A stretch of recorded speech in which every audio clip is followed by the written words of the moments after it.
जिसका जोड़ी बना है उन्हीं के साथ में विवाह होता है। आज भगवान रामचंद्र जी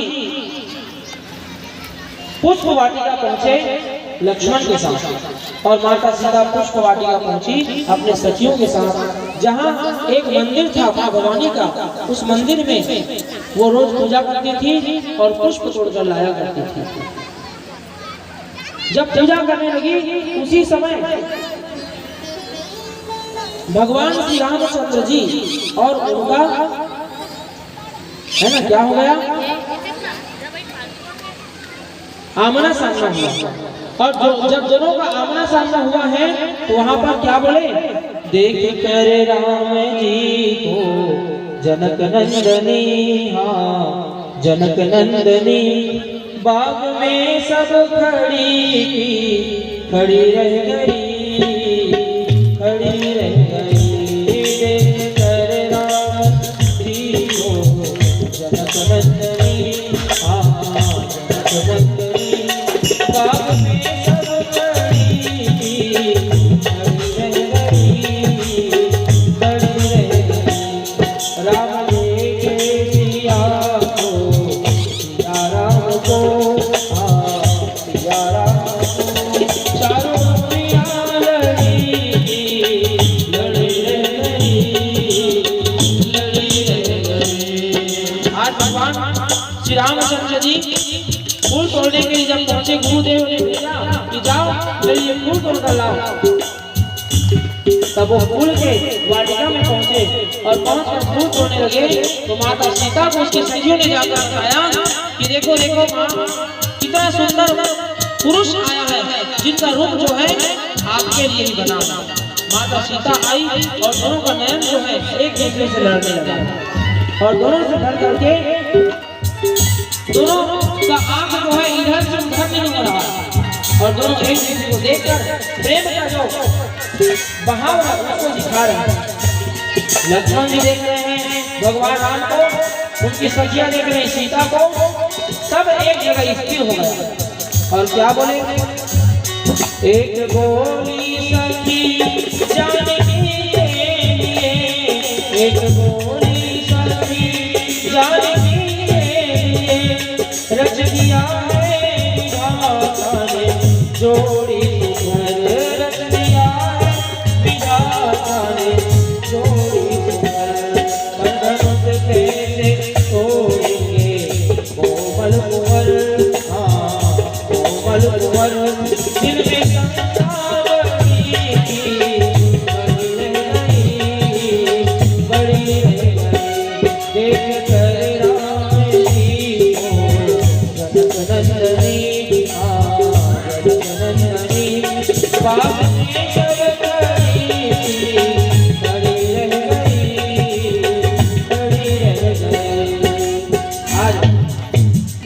भगवान कृपा है। जब मिथिला पहुंचे थे तो बाग में पहुंचे, उसी समय की बात है। सुखदेव बोले कि परीक्षित, उस समय राजा जनक ने अपनी पुत्री सीता के लिए एक सुंदर स्वयंवर रचा हुआ था। जिस स्वयंवर में भगवान भोलेनाथ के जो पिनाक धनुष है, उस पिनाक धनुष को रखा हुआ था। जो भी आकर उस धनुष को तोड़ दे उसी के गले में वरमाला माता सीता पहना दे, ये ऐलान किया गया था।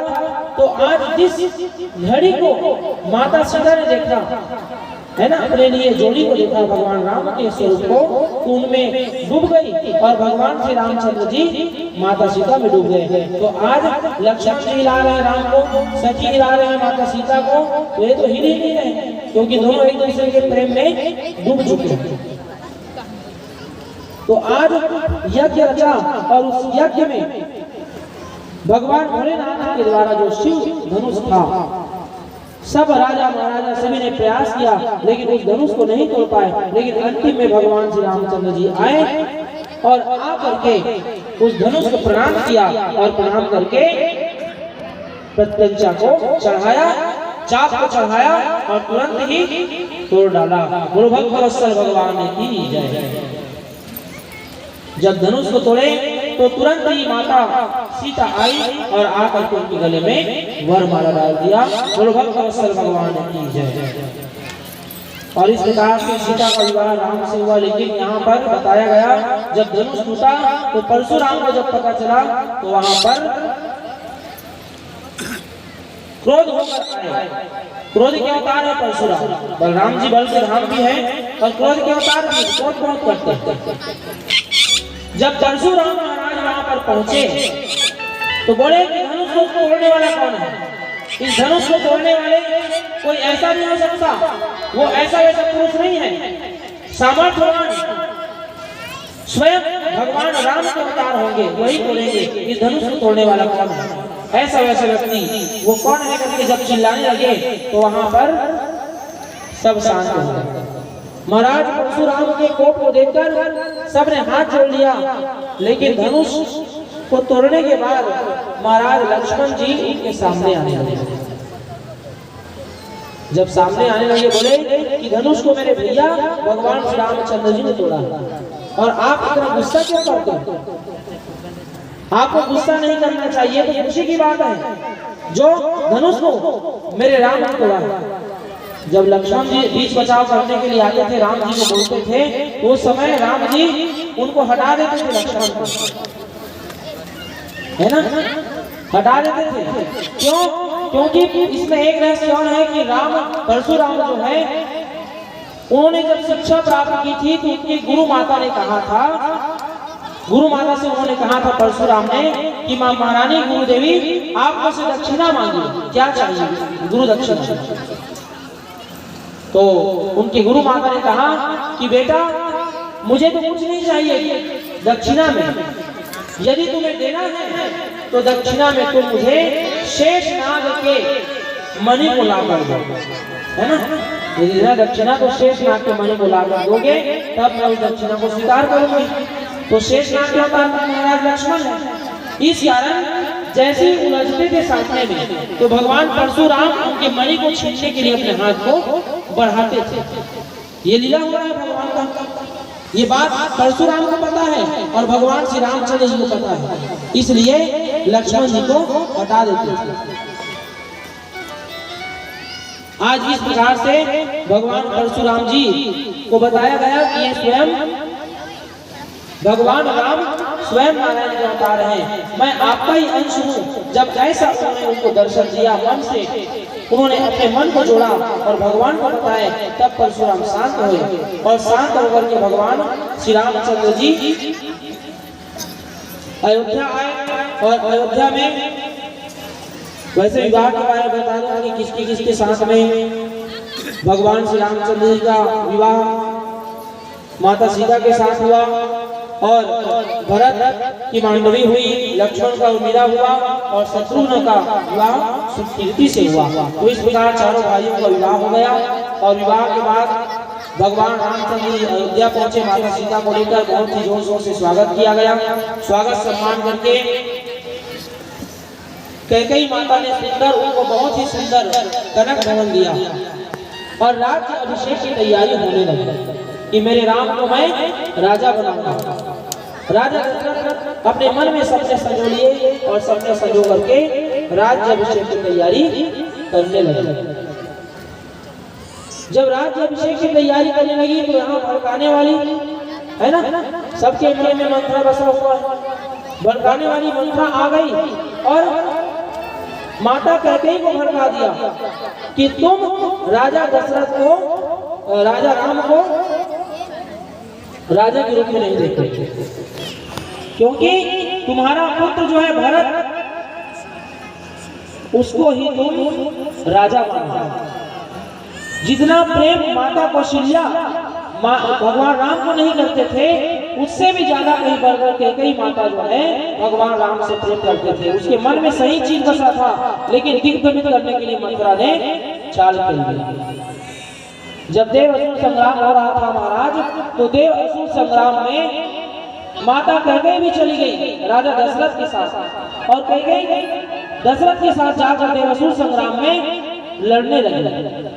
जब देव असुर संग्राम होने लगा तो उसी समय एक ऐसा बाण आया जिस बाण से रथ के पहिए में लगा हुआ जो कील होता है वो निकल गया। उसको देखकर माता कैकेयी ने कील की जगह अपने हाथ को लगा दिया। क्यों? क्योंकि उसमें से चक्का जो है बाहर आ रहा था। जब उस चक्के को बाहर आते हुए देखा तो माता ने उससे रक्षा किया और राजा दशरथ देव असुर संग्राम में विजयी हो गए।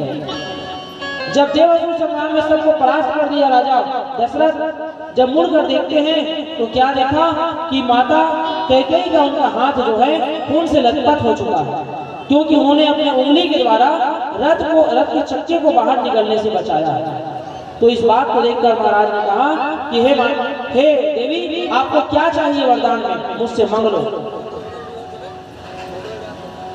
तो माता बोली कि अभी मेरे पास तो सब कुछ है, तो मैं अभी कुछ नहीं मांगूंगी, लेकिन 2 वचन का आप संकल्प कर लीजिए।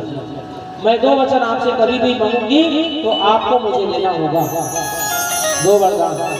तब उन्होंने संकल्प किया 2 वरदान देने का, और उस 2 वरदान का बात आज मंथरा ने कैकेयी को याद दिलाया।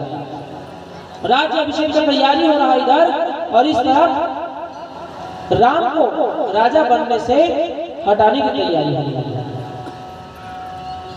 आज कैकेयी को याद दिलाया, वो वचन याद करो जब तुमने वचन मांगा था देवासुर संग्राम का, जिसको जब कभी भी तुम मांगोगी उसको राजा देने के तैयार होंगे। तो तुम्हारा भरत अभी अवसर है महारानी, तुम्हारे भरत को तुम राजगद्दी दो। जब ऐसे भड़का दिए तो मन भ्रमित हो गया। इसीलिए जब भी हमारे मन में सही कार्य आए, किसी के बनाने का काम आए और कोई भड़काते हैं तो इसमें नहीं जाना चाहिए, अपने मन का काम करना चाहिए। राम को वनवास और भरत को राजगद्दी, इन दोनों वचनों को तुम मांगो। आज माता कैकेयी कोप भवन में चली गई और कोप भवन में जाकर अपना गुस्सा दिखाने लगी। राजा दशरथ आए, आकर बोले कि कैकेयी कहाँ हो। सभी राजवासियों ने कहा कि महाराज कैकेयी को कोप भवन में चली गई है। अरे, जब कोई अनिष्ट कारण होना रहता है या कोई रूठ जाता है तो कोप भवन में जाता है। तो अभी इस समय राजा राम के राजा बनने के समय तो खुशी का माहौल है, और खुशी के माहौल होते हुए भी आज देवी कैकेयी क्यों रूठी हुई है। जब महाराज भवन के अंदर पहुंचे तो माता कैकेयी जो है बालों को बिखरा करके, है ना, पलंग में लेटी हुई थी, क्रोधित अवस्था में। क्या हुआ कैकेयी, इतने खुशी के समय में तुम ऐसा क्यों सोई हुई हो, ऐसा सोने का कारण क्या है, ऐसा होने का कारण क्या है। बोले महाराज आज वो समय आ गया है जिस 2 वचनों को आपने मांगने के लिए कहा था वरदान को, उस वचन को मैं आपसे मांगती हूँ, क्या आप मुझे दोगे। बोले कि हाँ दूंगा, मेरे लिए तो सब चीज खाली है, तुम्हारे लिए मैं भी कुछ नहीं हूँ, तुम्हारे सामने हूँ, वरदान के सामने जो मांगना है मांग लो, मैं दूंगा। मेरे क्यों, क्योंकि मेरे राम का रास तिलक करने वाला है। तो माता कैकेयी बोली कि मैं ये 2 वचन मांगती हूँ, आप संकल्प कर लो। मैं पहले वचन से मांगती हूँ कि राजा मेरा पुत्र भरत बनेगा, है ना, भरत को राजगद्दी और राम को वनवास दो। इस बात को सुनते ही उनका जो हृदय था वो विदीर्ण होने लगा, जानो मानो कोई विस्फोट हुआ हो। जब ऐसे बात को सुना तो राजा वहीं पर मूर्छित अवस्था में गिर पड़े, और जब होश में आए तो कैकेयी को मनाने लगे कि ऐसा वचन मुझसे मत मांगो कैकेयी, ये अनर्थकारी बात मत बोलो। बहुत समझाया, बहुत ज्यादा समझाया, फिर भी कैकेयी के मन में तो मंत्रा का बात समाया हुआ है। उस बात को लेकर के आज राजा महाराज दशरथ चिंतित हो गए। मैं अपने राम को कैसे कहूं जाकर कि मैं तुम्हें वनवास भेजूंगा, तुम कुछ भी जानो महाराज, मैं नहीं जानती, मेरे राम मेरे भरत को राजगद्दी होना ही नहीं होना। ऐसा बोल करके उन्होंने उनसे मुंह मोड़ लिया, और मुंह मोड़ करके सब तरफ फैला दिया बात कि राम को गद्दी नहीं बल्कि वनवास मिला है, और भरत महाराज को राजगद्दी। लेकिन भरत महाराज को जब ये बात पता चला तो उन्होंने कहा ये तो मंजूर नहीं हो सकता। राम सबके प्यारे थे ना, सबके आराध्य थे, इसलिए बोले मैं ये मंजूर नहीं कर सकता। माता आपका निर्णय गलत है, आप अपने निर्णय को बदल दीजिए। जब निर्णय को बदलने के लिए कहा गया, फिर भी वो बात नहीं मानी। आज राम जी को जाकर बोले महाराज दशरथ, तो बोले कि पिताजी आप जो बोलेंगे उसको मैं सहज स्वीकार कर लूंगा, क्योंकि वन जाने से हमें क्या होता है, ज्ञान की प्राप्ति होती है। संसार से हमारा मन हट जाता है, और जो संसार में रहकर ही काम करता है उसका मन संसार में लग जाता है। इसलिए वन में जाकर ही मैं अपने जीवन को बिताऊंगा, और आप लोगों के सुख की कामना करूंगा, और मेरे भरत को मैं राजा बनते हुए देखना चाहता हूँ। सब तरफ उथल पुथल मच गया। सब प्रजाजन में बात होने लगी कि जिस राम को राजगद्दी मिलने वाला था, आज उस राम को वनवास दिया जा रहा है। माता कौशल्या रोने लगी, महाराज दशरथ रोने लगे। ये पुत्र का विवाह है, और विवाह क्यों हुआ? क्योंकि अगले जन्म में राजा दशरथ ने भी कोई पुण्य अधर्म किया था, इस कारण ये अधर्म हुआ है। श्रवण कुमार, जिसको राजा दशरथ ने अपने बाणों से भेदन किया था धोखे से, लेकिन वो धोखा जो है उनके लिए श्राप बन गया है ना, इनकी कथा बताएंगे। लेकिन आज उसी विवाह में राजा दशरथ चल पड़े उनके कर्म के फल को भोगने के लिए। महाराज राम ने कहा कि मेरी वन जाने की तैयारी करें, और वन जाने के लिए तैयारी करने लगे। महाराज लक्ष्मण बोले कि भगवान राम नहीं है तो मैं भी नहीं रहूंगा, मुझे सुख सुविधा की कोई आवश्यकता नहीं है। भगवान रामचंद्र जी के साथ जाने के लिए तैयार हो गए। आज भरत महाराज ने राजगद्दी में जाने से मना कर दिया, राम नहीं है तो ये राजगद्दी भी खाली रहेगा, ऐसा सोच बोल करके वो उन्होंने संकल्प ले लिया। माता सीता भी विरह में व्याकुल हो गई, और विरह में व्याकुल होते हुए रोने लगे। रोते रोते उन्होंने अपने पांव को जमीन में खोदना शुरू कर दिया, और इस दृश्य को माता कौशल्या ने देखा और कहने लगी, झूले ना कभू ही डोले ना, राखे पलक में गोदी मां, अधरे फुलवा कस राखियो, पावने मारे पृथ्वी मां। सीता कह रही जा, तू क्यों रो रही है बेटी? तू तो जनक दुलारी है, तू कहाँ महल में रहने वाली, और क्यों जाना चाहती है श्री राम जी के साथ में? तू नहीं, तू सुकुमारी है, तू तुम्हारा पांव कोमल है, तुम वहां जाकर नहीं रह पाओगी। तो माता बोली कि माता मेरा जहाँ पति रहेंगे वही मेरा गति हो सकता है, जहाँ पति ना हो और मैं यहाँ सुख भोगूं, ये मेरे लिए कतई मंजूर नहीं है। तो इसलिए माता कौशल्या उनको पुकारने लगी, कहती है, झूलना कभू ही डोलना राखे पलंग ले गोदी मां, अधरे अधर फुलवा कस राखे, पावने मारे पृथ्वी मां। सीता तय रही जा, दुख दर्द ला सही जा, मोर बुढ़ापा के लाठी, दुख बटा जिस दिन सहाज, किस देखत रहते आखी, सैया के तीर बैठे अर्ज करे पामा, झरर झरर आँखिले आंसू बरसत हावना हो, झरर झरर आँखिले आंसू बरसत हावना, सैया के परे पामा, झरर झरर आँखिले आंसू बरसत हावना।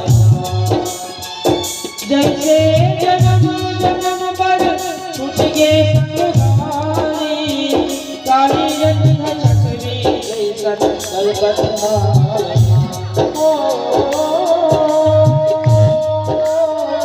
काली रति है छतरी जैसन कलकत आवेना।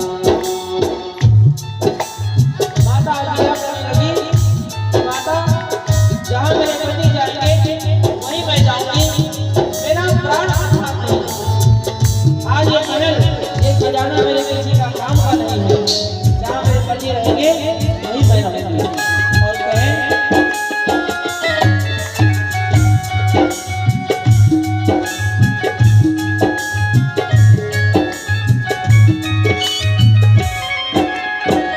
प्राण बिना माया माया के नहीं जानी मोह।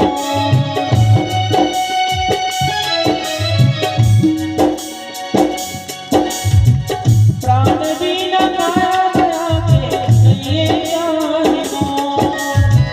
पानी बिना नदिया जैसे नदिया जानो। सोना सिंगार लागे बोझा के अगेना। डोंगरी के विपत नहीं दिवा पहले भगवान। बिरहा के आगे अगरा 14 बछरे। पीछे तावा छतरी जैसन कलकत आवेना। पीछे तावा छतरी जैसन कलकत आवेना। सैया के अरब करेगा जड़ जड़ आँखें आंसू बरसत आवेना।